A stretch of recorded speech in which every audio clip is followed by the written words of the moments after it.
you're used as an actor with your own theatre company in the past to picking your cast. Tell me a little bit about the factors governing some of the key casting in this film. Queen Elizabeth started at random with Annette. Well, I couldn't be happier than the fact we've got one of the leading actresses of Hollywood and cinema playing the leading woman's part.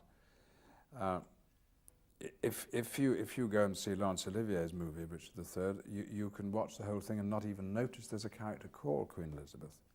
It's one of the great Shakespeare parts, and why Olivier cut it out of his movie or reduced it so much, I really don't know. He missed with it one of the great scenes in Shakespeare between Richard III and Elizabeth, and we needed a great actress to do that. This is an international movie. It must have an international cast. The fun of it is that I wanted Queen Elizabeth and her brother, Rivers, to be played by Americans.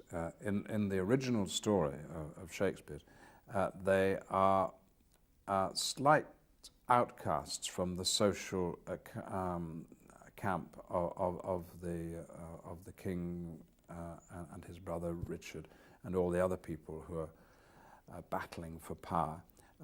They come from the regions, they're provincial, they're not from London.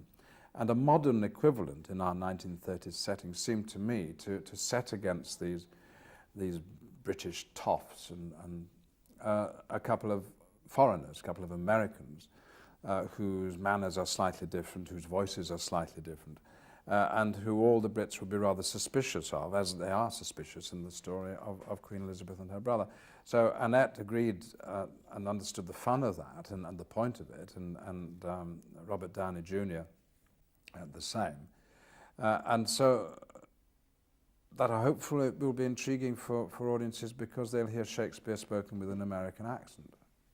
Far too often in America, American actors on stage copy an English accent in order to do Shakespeare. That really is such a pity because Shakespeare's own accent was probably closer to a North American accent than it is to my English accent, modern English. But then we've got Scottish voices from Bill Patterson, the Irish voice from Adrian Dunbar. There's going to be a mixture of accents. And hopefully it'll be intriguing and fun for an audience to realise that Shakespeare works just as well in an American accent as it does in an standard English accent.